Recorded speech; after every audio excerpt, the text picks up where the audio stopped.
Hello, hello. Let me go ahead and change my screen. That way you can see my presentation. And one of the things you should know, I love dinosaurs.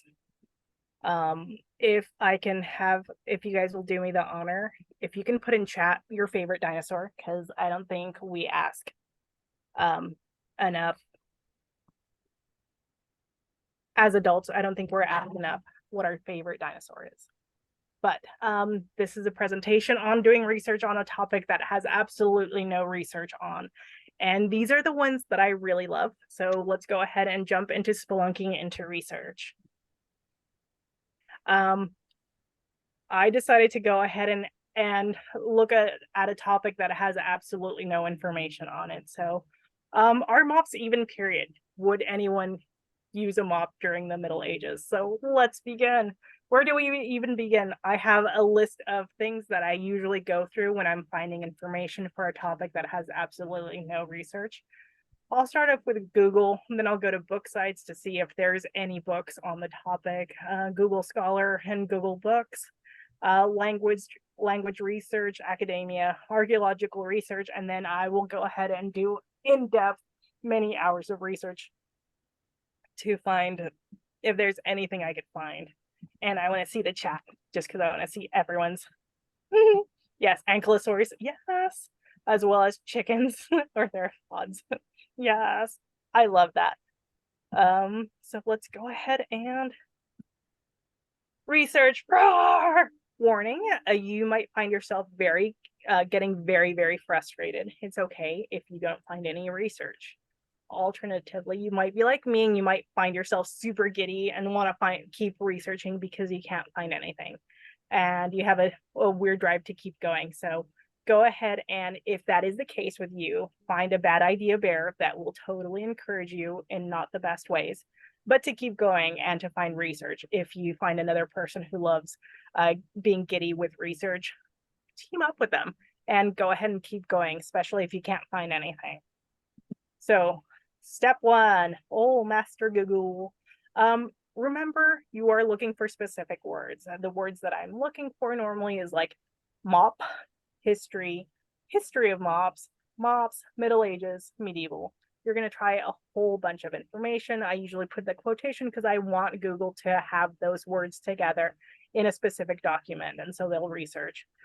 There's a couple of pages that came up, a very brief information, like one sentence that said, like mops were known as this during the Middle Ages, or mops could be used for this during the Middle Ages. You grab that information, and that's where you're going to keep going. For mops, there is hardly anything out there, but if you do find a few pages with some information, what do you do with that? Again, we're going to be documenting all your research on something that has absolutely no research. So write those pages down, save those links, make sure you're able to go ahead and get back to them.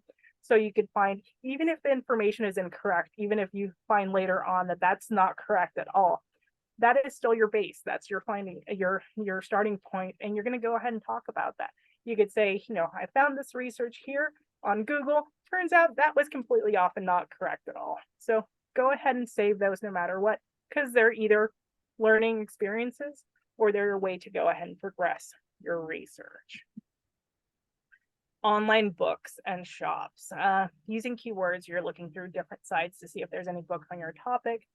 I usually look through the following: Thrift Books, Abe Books, Amazon, Brill.com, which focuses a lot on medieval research.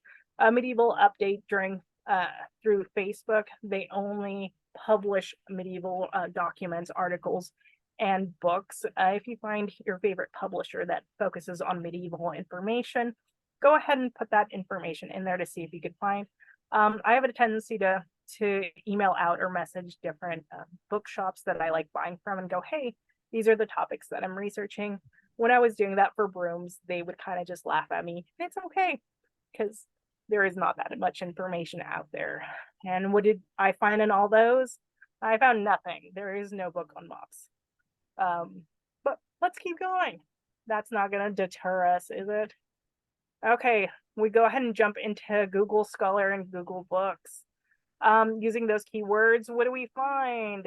It's referenced once in the Indian Journal of October of 2019. It's musculoskeletal evidence of osteoporosis in women, and it references the word mopping a couple times. You're going to find yourself reading a ton of information. If you like squirreling information, this is great for you because you're going to learn about musculoskeletal diseases in medieval cadavers and how that could have how those injuries could have been developed, how they could have been caused during the Middle Ages, and what they think was causing those kind of things. Brooms, brushes, and handles. There was a publication in 1919 that talks about the collaboration of the guilds during the Middle Ages and how we don't have that information. So it's talking about the good old days of the medieval guilds and how they work better than they do now in 1919.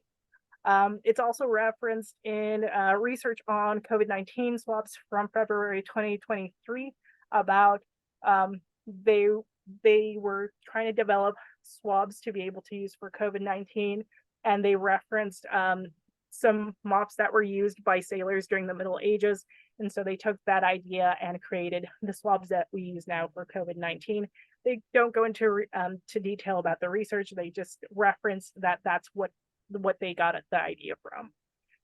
And then you have Oxford University of 19 published in 1997. They talk briefly about the word mop in specific literature to see like what that really means. Does it mean a child? Does it mean a mop? So you're finding yourself getting a ton of information. Let's see really quick. Hey, dire wolf. Dire wolf does count as a favorite one. Elasmosaurus is also amazing. I love these dinosaurs. Let's jump to more dinosaurs. Rawr! So let's find the word. When I can't find any information on a topic that I'm researching, I go back to the word itself. Where can we find it? Where is it referenced? What does it mean? How was it used? How often was it used? So going to Online Etymology Dictionary, they did reference MAPE, but that was really brief. And I think that's where all of the websites were getting their information on. But if you go into the Middle English compendium, you found that it's actually thrum, and that is used to describe scraps from spinning that were not used and that ended up just getting tied to a stick to be able to use. Maple was used to talk about yarn that was already spun, but that was not, of good quality, so that they would go ahead and stick that on a stick and then be able to use that to clean stuff. And then swepples as well. It's another variation of, like the same thing, whether it be scraps or old wool or linen. Most of the things that they were talking about is wool. So you're thinking a lot of the original information was a lot of your original mops were made out of wool scraps that were not being used. That was just discarded. That was just tied together to a stick. They also have the sailor's version of a mop, and that was a lot more substantial. What they would end up doing is having ropes tied to a stick that they could go ahead and put with tar in order to help with the boats and the ships. But that's a little bit more specialized, and so you're finding out that there's different nuances to mops, and depending on what field and what its purpose is. And then I love this one because I also have a tendency to search everything in Spanish, and I usually go into Real Academia de Española. And that's the part that I love, because in Spanish, from Mexico, for myself, trapeador is what we call a mop, trapeador. And trapas is just waste fabric. And so it's talking about waste fabric put together. And I love this because in Spain, they don't use that word. In the Americas, we use that word because it's just scraps put together to clean. In Spain, they call it fregona, which is amazing because the slang in Spanish, fregona means badass bitch. You can edit that out, sorry. And so I love the fact that if in Spain, if I go over there and they ask me for a fregona, I'm going to say it's me. But you can see where the origin of the words come from. And for sink, it's also fregador, which is kind of interesting. And it's Mexico, God bless us, but we have a tendency to take all those words and then skew the meaning and make them into slang. But you could go ahead and use both of those words and plug them into literature from the area to see how often it's referenced and when it was used. The same with drum, maple, and swapples, and find out how often it was used in literature. I'm gonna check on the chat really. Oh my goodness, that's a lot. I'm gonna go ahead. Yay! Mop. Yeah, from 1496, an implement consistent of a stick or a pole to which is attached a thick bundle of loose strings. Yes, sheepskins bought and spent about making of mapes for laying on the pitch, Rosie, and tape upon the ship. Yeah, so you're gonna find different forms of mops being used depending on what your job is, pretty much. And then I have a tendency to jump into academia, just because I love that program.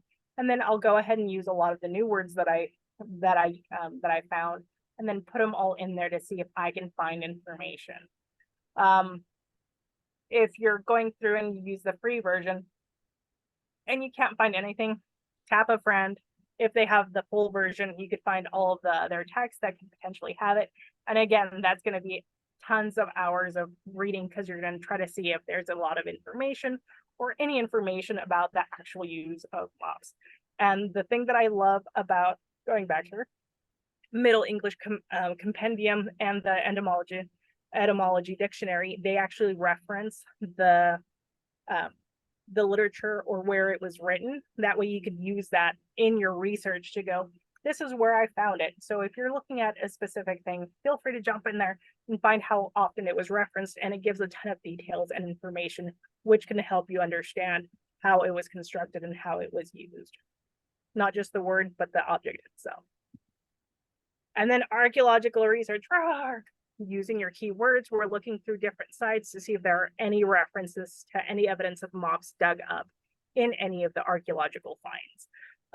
I did this with brooms, and I got really, really lucky because they did have reference to brooms that were dug up in the 14th century, and it had images of them and all the research that they had. I haven't been that lucky with mops so far, but I'm pretty confident we will find something like that, especially a lot of the ship ones, because they were covered in tar. We will be able to find something like that. And I did reach out to Museum of English Rural Life, Farmland Museum in Denny Abbey, Yorkshire Museum of Farming, Heritage Crafts, just to see, like, is there anything? Do you have any reference to it? Is there any other information? One of the other things that I love looking at is the guilds. So I will go ahead and check to see when the guild came into fruition. The brooms, brushes, and mops were a very late addition into the official guilds, but they were functioning as an organized body way before the end of our time period. Mops, there wasn't that much information. I haven't found any of the details from the actual mop builders yet, but I am still looking at that. So I think it helps if you're an eternal optimist, so you're always going to keep on researching no matter what. And now this is the part that takes the most amount of time, because if I can't find anything concrete, especially in archaeological evidence, I have a tendency to jump in and look at paintings, carvings, illuminations, metalwork, glasswork, tapestries. That takes a lot of manpower. That's where you're going to find a lot of your time spent looking at just images, illuminations, anything that could potentially show you an image of a mop. And that takes a lot of time because even if you look on JSTOR to see if you could see any of the images, nobody labels their images as mop. It'll usually be a woman So you're going to have to go through a ton of images just during the time periods just to see if you could find images of a mop or a broom or whatever topic you're researching. And then you're going to go ahead and compile them, put them together. And then that's your body of work. And that's what I put. There we go, putting it all together. This is a point where we take all of our research, put it all together to show what we have found and where you could go to find it. What would you like to do with this? Where do you want to go with this? Do you have a hypothesis? Do you want to talk about your topic? What does your research show? What do you think your research shows? How will you grow this research? So if you're finding and you're researching something that has absolutely no research, you are kind of the giant. You are the person that is starting this topic. Other people are going to reach out to you, so be prepared for that. Go ahead and compile all your research. Keep on working on it. You're going to find that other people are going to, that topic is going to spark joy for them, even if it's just the novelty of finding out information on it. But you will be spending a ton of time researching and getting that. Don't forget to compile all of your information. Every time you find something, save the image or go ahead and save the link, especially save the link so that anyone else can access it. You're going to want to go ahead and document everything that you've done. Sometimes it does get tedious because you're researching a bunch of stuff and you're spending hours researching a bunch of images and looking through a bunch of things. But go ahead and find a way that is easy for you to document, even if it's just taking a picture and saying, this is what I did. The last one was supposed to be questions. That probably went away. So from there, you get everything put together and then you keep working on that. You can go back. I always recommend you brainstorm with another person. If there's someone that loves researching things that, especially when you get stuck on them, meet up with them. Go ahead and join forces with your powers combined. You could probably find more information and then put it all together. Go ahead and make sure that you're putting information in a way that you can understand it and that other people can go ahead and use it as well. You don't have to publish it yet. You could just compile everything until you find yourself at a situation where you want to go ahead and publish it. And then feel free to do that. I was gonna go ahead and stop this, but one of the other things at the end of that, one of the other slides was going to be like, are there topics that you have tried to research and there isn't that much information? See if you could go ahead and find a group of people who are like, I love researching, I love random things, let's get together. We'll all put our brain powers together, research what our normal resources are and see if we could find additional information. One of the lovely things that I find about collaborating, especially with a lot of the artisans in the West, is we can all come together and be able to research, put our brains together, and then come up with one amazing information. That's the presentation. I could go ahead and show you all the websites if you want of all of the research I did on mops, but that's a good pretty much standing point and starting point for researching topics that you have absolutely no research on. Any questions? Shall we go ahead and turn off the video and give people a chance to ask questions? Yeah, we could go ahead and do that.